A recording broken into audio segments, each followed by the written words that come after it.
Konten jilat es krim yang diunggah selebgram Oklin Via dan viral di media sosial berbuntut panjang.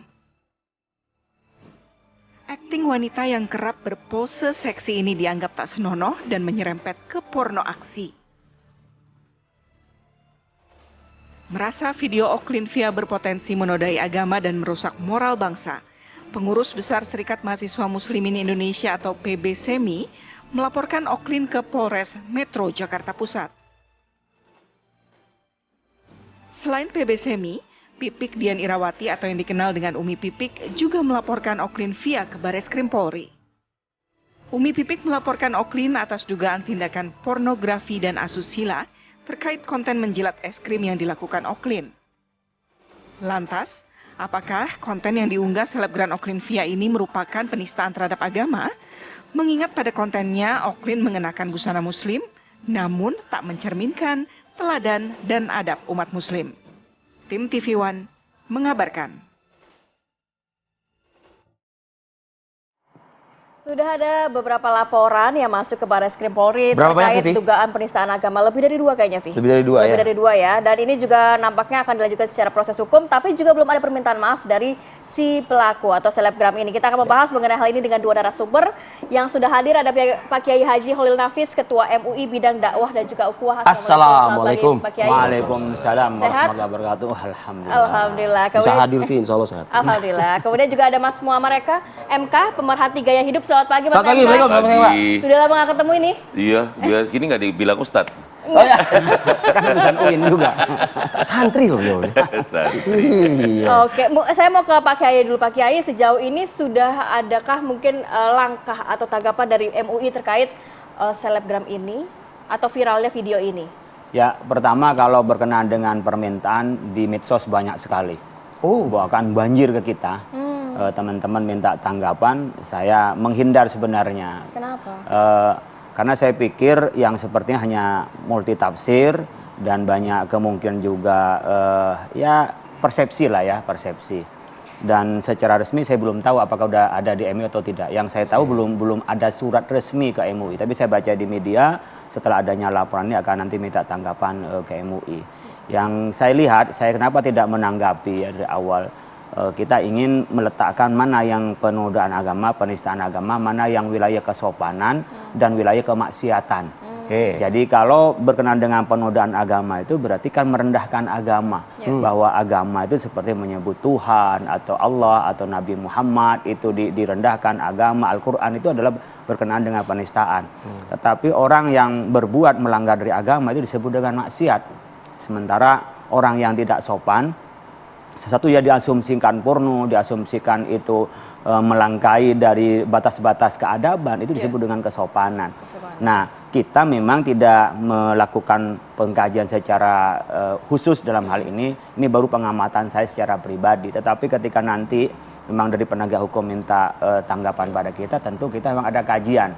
Sehingga sampai sekarang MUI secara institusi belum melakukan kajian, tetapi kalau kasat mata jelas ini tidak sopan. Kalau dari kepolisian sih informasinya katanya minta petunjuk dari MUI kan seperti itu. Ya, dalam laporan ini gitu. Ya insya Allah nanti setelah dilayangkan ke MUI sebagaimana kasus-kasus yang lain, kita melakukan kajian. Ya tentu kita ketika mengkaji tidak hanya dari dalil ya. Nanti akan minta tanggapan dari ahli seperti apa secara ya gerakan ini, pola ini, kemudian kita cari dalilnya seperti apa hukumnya hal ini. Saya mengutip apa yang mungkin dipaparkan juga oleh salah satu pelapor yang kita sebutnya sih pagi ini juga ingin sekali ya mengundang yang bersangkutan, Umi Pipik ya. Tapi betul. Umi Pipik sudah ada agenda lainnya. Tapi begini, kalau dilihat dari foto sosok selebgram ini, memang kesehariannya memang tutup kepala ya, Pak Kiai. Dan juga kita sebut itu apa, jilbab kah atau kerudung kah begitu kan Pak Kiai. Nah tapi sekali lagi kesopanan, etika dan lain sebagainya, indikasinya ada pelanggaran di situ. Menggunakan tutup kepala tadi itu. Nah MUI melihat ini? Ya orang berjilbab itu sekarang macam-macam ya. Ada orang berjilbab itu ketaatan di dalam beragama. Memang penuh dia ingin menutupi aurat. Ada orang berpakaian jilbab itu karena tradisi dalam lingkungan harus pakai jilbab. Sehingga dia harus ada pakai jilbab itu karena ikut tren. Ya seperti orang pakai jilbab, umpamanya jilbaban, tapi pakainya ketat, nonjol depan belakang nih. Umpamanya hal yang seperti itu sampai bentuk tubuhnya mungkin kayak orang pakai stocking lah ya. Kalau pakai stocking keluar mungkin di rumah dengan suami lalu olahraga itu mungkin sah-sah saja, nama juga di dalam tempat tertutup. Tapi ketika keluar sebenarnya meskipun dia ditutup, sebenarnya mirip dengan orang telanjang sebenarnya. Dia dalam Islam itu seperti itu mungkin khilafiyah ya, apakah tutup aurat atau tidak. Tapi sebagian ulama mengatakan tutup aurat, tapi itu lebih memancing sebenarnya. Tutup aurat itu selain untuk menjaga kehormatan, juga untuk menutupi mata-mata yang masih liar. Kan tak semuanya mata ini dalam keadaan adem, orang yang punya pasangan, orang sudah terpenuhi dalam hasratnya. Ada juga dalam kondisi orang yang sedang sesuatu lah yang tidak baik-baik saja dalam menimbulkan hal-hal negatif hal-hal gitu negatif. ya. Maka kita kan di dalam Islam namanya satu dzara'i. Satu dzara'i itu artinya preventif, sesuatu yang akan memungkinkan untuk terjadi keburukan. Seperti laki perempuan di dalam tempat yang itu sepi dan memungkinkan berbuat memanya haram, sehingga kita wala taqrabuz zina, bukan zinanya mendekatkan, itu sebenarnya preventif. Sama berjilbab itu sebenarnya persepsi kita adalah orang yang taat beragama. Kemudian lakunya santun, ini berjilbab, pakainya ketat, kemudian dia menrefleksikan seperti porno lah ya. Bagaimanapun orang punya asumsi yang banyak, sehingga saya pikir yang melaporkan ini saya juga sudah baca, ada kesan bagaimana orang yang berjilbab itu menjaga kehormatan beragama, karena ini adalah simbol agama.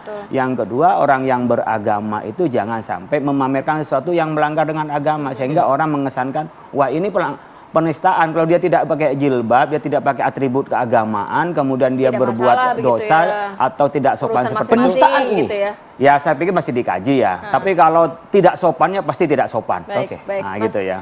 Mas MK, kalau sebelumnya kenal sama selebgram ini? Enggak, tahu aja. Oh, tahu aja. Oke. Banyak juga yang model-model begini. Nah, itu dia. Sebenarnya kalau Mas MK melihat banyak juga yang model-model kayak gini. Kenapa sih akhirnya fenomena wanita yang tadi mengenakan hijab gitu, tapi justru gini, karena gini, kalau dalam ini, kalau wilayahnya wilayah sosial, masuknya ke wilayah gaya hidup, itu berarti kan ada yang kita kenal, ada dua ya, maksudnya gaya hidup yang dipertontonkan, berarti itu ada namanya cosplay kan gitu. Nah, orang pakai hijab, jilbab, tapi dengan baju slim fit gitu ya gitu. Kontennya juga jadinya sampai lekuk tubuh, lihat tubuh jadi kelihatan gitu. Nah itu sama aja telanjang kalau kata pakai Holil tadi sebetulnya. Nah, soal telanjang dan enggaknya itu kan kemudian kan menjadi multitafsir, karena memang sesuatu ini disebut porno itu kan pornografi itu kan mindset kan. Apakah dia kemudian porno aksi, itu yang jadi itu yang kemudian harus dibuktikan lagi gitu. Apakah yang dilakukan misalnya oleh Oklin Via ini dengan atraksinya gitu, apakah dia sengaja mengeksploitasi konten cosplaynya dengan jilbab, dengan baju mercetnya, mercet itu bahasa apa ya? Ketat lah gitu baju lah. ketatnya itu dengan mempertontonkan perilaku seperti itu, apakah itu bagian dari eksploitasi, apakah dia dapat keuntungan juga dari melakukan konten itu gitu kan. Itu kan perlu dikaji lebih dalam lagi kan gitu. Tadi yang disebut tadi multitafsir itu larinya ke sana gitu. Apakah itu masuk porno aksi? Kalau wilayahnya penistaan itu bagiannya Pak Kiai. Saya mungkin bagian yang wilayahnya adalah wilayah fenomenanya seperti apa sekarang? Ya, tapi ini kalau dianggap sebagai sebuah konten kan ini menjadi memang extraordinary kan gitu. Bahkan ini masuk wilayah, kalau di situs porno kan sesuatu yang memang ada, kita sebut hijab itu ada di sana gitu. Bahkan di wilayah yang lebih jauh lagi, di prostitusi itu cosplay dengan atribut-atribut yang religius ini kan menjadi laku gitu. Ini kalau di sana jelas ada eksploitasi kan gitu. Ini wilayahnya mungkin tidak sopan, udah pasti iya. Apakah itu kemudian bisa disebut sebagai porno aksi, itu perlu dikaji lagi. Karena terkait dengan aktivitas yang bersangkutan. Iya, tapi menggunakan simbol dalam mempraktekkan porno aksi tersebut begitu. Ya iya, emang simbolnya kan misalnya jilbab itu kan memang misalnya menjadi salah satu simbol di Islam gitu kan. Bahwa ini harusnya orang perempuan menjaga aurat, tapi di sisi lain ini kan kemudian mengeksploitasi satu kegiatan yang mengarah pada mempertontonkan pada gitu kan. Tapi lagi-lagi itu apakah nanti unsurnya memenuhi pornografi apa tidak dikaji lagi gitu. Oke, kita jeda dulu sejenak ya. Kita lanjutkan usai jeda pariwara berikut, kami akan kembali. Oke, kembali lagi di Apa Kabar Indonesia Pagi. Saya mau ke Mas MK. Mas MK, kalau melihat ini kan semakin kesini kayaknya nampaknya semakin banyak begitu ya. Di ruang media sosial tidak hanya nama ini sebenarnya yang melakukan hal serupa, tapi ini viral begitu. Apakah memang sekarang kalau Mas MK melihatnya di lingkungan sosial ini sudah biasa aja menanggapi hal seperti ini, Mas MK? Sebenarnya kalau tren-tren ini sudah biasa sebenarnya gitu. Tapi yang menjadi luar biasa kan miris dong ya berarti ya? Iya, kalau yang menjadi luar biasa adalah ketika ini dijadiin sebagai konten. Ya, dapat keuntungan di situ, viral. Itu yang berbahaya tanda kutip di situ gitu. Karena harusnya kan ini tidak dikontenin kan gitu. Kalau misalnya wilayahnya kan kalau wilayah batasannya kesopanan gitu ya orang pakai jilbab kok harusnya kan misalnya ini ukuran kewajaran ya, kesopanan dan kewajaran lah ya gitu. Tapi bajunya yang sangat-sangat ketat gitu kan nggak nyambung kan secara konsep ya gitu. Tidak masalah kalau kemudian itu tidak kemudian dijadiin sebagai konsumsi di media sosial gitu, dikontenin, di-create menjadi sebuah apa ya kreasi gitu yang mengundang orang untuk kemudian menonton kan gitu. Ini yang terjadi kan seperti itu gitu. Kasus dan yang saya tahu Oklin ini kan dari dulu emang identik dengan dia mengidentikan diri dengan itu kan dari dulu gitu. Tapi ini mungkin yang paling viral adalah kreasi dari menjilat es krim ini gitu.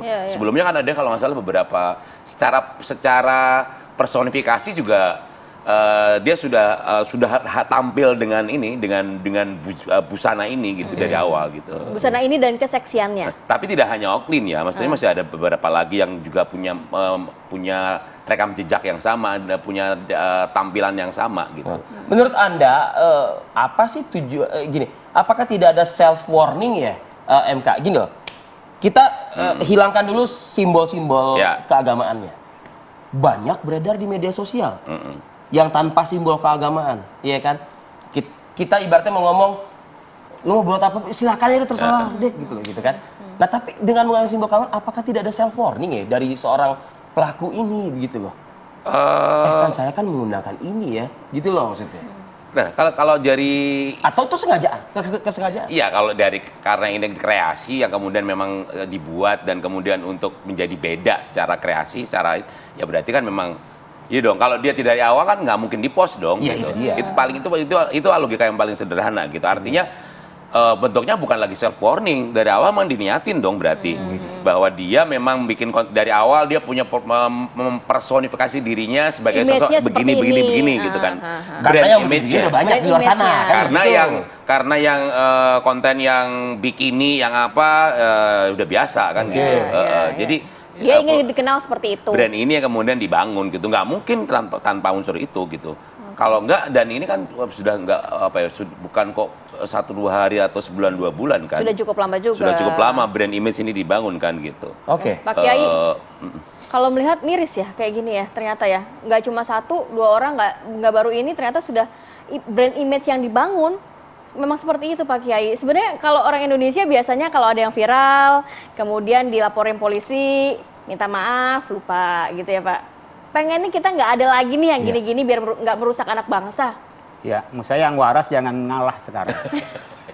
yang waras jangan diam. Jangan diam. Meskipun kita capek sebenarnya. Kita pendapat pagi ini insya Allah waras ya. Insya Allah waras. Insya Allah waras ya. Tapi sekarang orang yang nggak waras bilang kita nggak waras. Jadi banyak aja sekarang makanya kita menyampaikan kebenaran. Coba kalau lihat di medsos itu, kita menyampaikan wah sok jadi polisi kebenaran, sok menjadi. Ya memang itu. Kalau nanti yang waras itu diam, maka dunia akan dipenuhi orang-orang yang nggak waras. Jadi memang harus amar ma'ruf nahi mungkar itu selalu ada. Meskipun kita capek sebenarnya. Dulu kan kita menghadapi orang yang berhadapan dengan kita. Sekarang kan banyak, ada yang di luar diterjemahkan, ada orang yang bikin tren keagamaan dan sengaja kadang-kadang mancing untuk dia kholif tu'rof ya. Berbeda tadi Mas MK sampaikan, berbeda dengan branding berbeda itulah dia akan mendapatkan segmen sendiri, kemudian dikeroyok, dikomentari oleh netizen, jadi hanya menjadi orang yang dikenal. Siapalah orang ini? Saya ketika dulu diminta siapalah orang ini?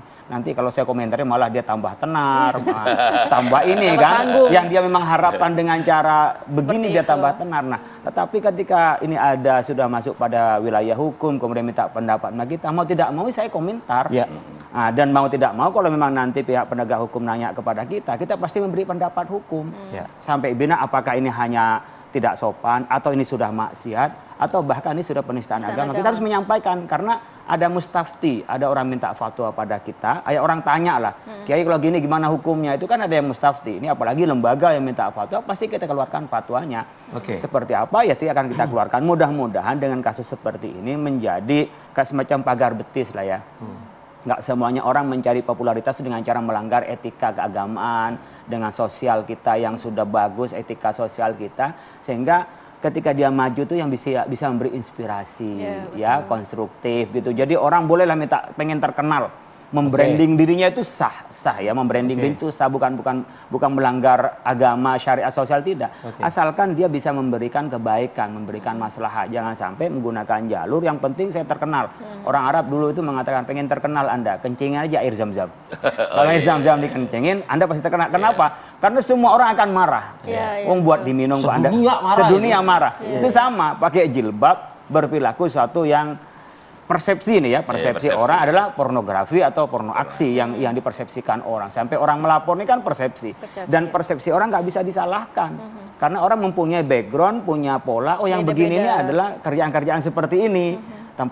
Polanya seperti ini. Sehingga persepsi-persepsi ini yang perlu dibangun tadi mamanya dari aspek kebahasaan, pola tingkah, sehingga kita secara keagamaan kalau memberikan ketentuan hukum. Mengacu ke pendidikan dasar gitu ya buat seorang Muslim gitu ya kan Pak Kiai, kita belum lupa yang terjadi ditangani oleh Polda Sumatera Selatan kalau tidak salah, memakan kulit babi ya, seorang muslimah yang bersangkutan dengan mengucap Bismillah. Konten kreator juga. Nah itu, ini pun juga dikontenin